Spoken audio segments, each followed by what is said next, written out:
दोस्तों, दिल से किश्तवाड़ चैनल में आपका स्वागत है। आज हम बात करेंगे जम्मू क्षेत्र के डिस्ट्रिक्ट किश्तवाड़ के पाडर वैली में स्थित तत्तापानी की और आपको इस उबलते तत्तापानी की जगह का इतिहास भी बताएंगे। पाडर वैली को सफायर वैली के नाम से भी जाना जाता है, जिसका मतलब है एक ऐसी जगह जहां नीलम के खजाने हैं। पाडर वैली अपना बॉर्डर एक तरफ हिमाचल के साथ संसारी नाले से जोड़ती है, तो वहीं दूसरी ओर पाडर वैली में माता चंडी का प्रसिद्ध मंदिर मचेल गांव में स्थित है। मचेल के चंडी माता मंदिर में भक्तों की भीड़ रहती है और इसी मचेल गांव से एक ट्रैक लद्दाख भी जाता है और ये ट्रैक उमासीला ट्रैक के नाम से फेमस है, जहां फॉरेनर्स जाना पसंद करते हैं। तो ये थी पाडर वैली की कुछ इंफॉर्मेशन। इसी पाडर वैली में एक ऐसी जगह भी है जहां जमीन से उबलता पानी निकलता है, जिस जगह का नाम तत्तापानी है। तो हम आपको तत्तापानी की रूट डिटेल्स भी देंगे और तत्तापानी की हिस्टोरिकल स्टोरी भी सुनाएंगे।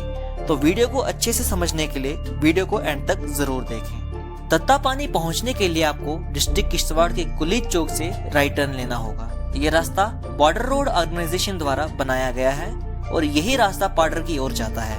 फिलहाल किश्तवाड़ में आपको आखिरी पेट्रोल पंप मिलेगा, तो आप अपनी गाड़ी में किश्तवाड़ से ही पेट्रोल भरवा दें। इसके अलावा पाडर के लिए किश्तवाड़ बस स्टैंड से काफी लोकल गाड़ियां भी जाती हैं। किश्तवाड़ से तत्तापानी की दूरी 65 किलोमीटर की है, जिसमें आपको किश्तवाड़ से निकलने के बाद पाडर हाईवे पर 60 किलोमीटर ट्रेवल के बाद राइट टर्न लेना होगा और टर्न लेते ही आप लिंक रोड पर 5 किलोमीटर का डिस्टेंस कवर करने के बाद तत्तापानी पहुंच जाएंगे। अब बात करते हैं तत्तापानी की हिस्टोरिकल स्टोरी की। ऐसे तो इस जगह की काफी मान्यताएं हैं, लेकिन हर मान्यताएं एक दूसरे से जुड़ी हुई है। तत्तापानी का इतिहास बहुत ही रोचक है, जिसके मुताबिक कहा जाता है कि भगवान कृष्ण के बड़े भाई, जिनका नाम बलरामा था, वह एक नागा साधु के रूप में हजारों साल पहले हिमाचल के पांगी गांव से पाडर के गांधारी गांव के चंडी पदर एरिया में आए थे। उन्होंने चंडी पदर में कुछ वक्त के लिए मेडिटेशन की और फिर वहां से निकलकर वह पाडर के चिट्टो गांव पहुंचे। उनको पाडर का चिट्टो गांव सबसे खूबसूरत लगा और वह चिट्टो में मेडिटेट करना चाहते थे, लेकिन चिट्टो गांव पर चिट्टो माँ का आशीर्वाद था और बलरामा, जो कि नागा साधु के रूप में थे, उन्होंने चिट्टो माता से वहां रहने की अनुमति मांगी और कहा कि वो चिट्टो की धरती को तत्तापानी और चिट्टो की धरती को ज्यादा उपजाऊ बनाने का आशीर्वाद देंगे अगर उन्हें मेडिटेट करने के लिए जगह मिलती है। मगर चिट्टो माता ने नागा साधु की बात को नकार दिया और कहा कि वह चिट्टो की धरती के लिए सक्षम है और साथ ही नागा साधु से ये भी कहा, मैं तुम्हें अपने 9 चेले साथ दूंगी जो तुम्हें तुम्हारी जगह ढूंढने के लिए मदद करेंगे। नागा साधु चिट्टो से निकल पड़े और एक नई जगह ढूंढने लगे। इस बार जो जमीन नागा साधु ने चुनी वो जमीन एक बूढ़ी औरत की थी, जिसका नाम रुति था, और उस बूढ़ी औरत ने भी नागा साधु को उसकी जमीन को छोड़कर चले जाने को कहा। तो जब नागा साधु ने उस बूढ़ी औरत की जमीन पर रुकने की कोशिश की, तो बूढ़ी औरत रुति ने गुस्से में आकर चिमटे से बलरामा की आंख पर वार किया और कहा कि मेरी जमीन से चले जाओ। और जिस जगह ये घटना हुई उस जगह का नाम जाड़ था और वहां का शासक एक लोकल राणा था। इस सब के बाद नागा साधु ने अपना शेष नाग का असली अवतार धारण किया और वहां के बाकी सब नागाज यानी सांपों को इस जगह को छोड़ने के लिए कहा। तो सभी नागों ने उस जगह जाड़ को छोड़ा और शेष नाग के साथ चल पड़े, लेकिन जाते जाते नागा साधु ने उस औरत को श्राप दिया और उस साल उस रुति की जमीन सूखी पड़ी।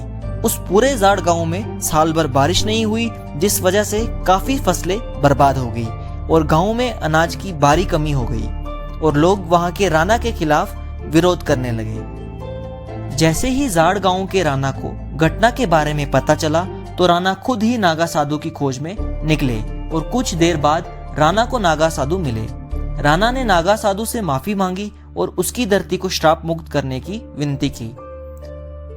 आखिर नागा साधु ने राणा की बात मान ली और उस जमीन पर जाकर त्रिशूल चलाया, जिसके बाद वहां जमीन से गर्म उबलता पानी निकलने शुरू हो गया और उस जगह का नाम तत्तापानी पड़ा। नागा साधु ने आशीर्वाद दिया कि यह पानी लोगों की कई बीमारियों को भी ठीक करेगा। इस तत्ता पानी कुंड की सफाई हर तीसरे साल की जाती है और इस कुंड को साफ करने के लिए चिट्टो गांव से 9 चेले आते हैं जो रात के समय कुंड की सफाई करते हैं। और ये 9 चेले उसी खानदान से हैं जो चिट्टो माता ने नागा साधु को जगह ढूंढने के लिए साथ दिए थे। जिस रात इस कुंड की सफाई होती है उस रात सफाई करने की प्रक्रिया को कोई नहीं देखता और कहा जाता है कि अगर उन 9 चेलों के सिवा इस प्रक्रिया को कोई और देखेगा तो वह अपनी दृष्टि खो देगा।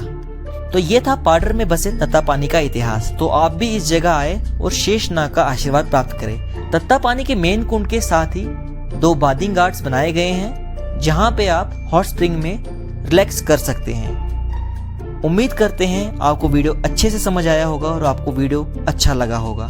इसके अलावा आपका कोई भी प्रश्न हो तो आप कमेंट बॉक्स में कमेंट करके पूछ सकते हैं। साथ ही आपका कोई सजेशन हो तो वो भी शेयर करें। डिस्क्रिप्शन में हम पाडर के आशीष जी का नंबर भी प्रोवाइड करेंगे जो आपके कई सवालों का जवाब देंगे।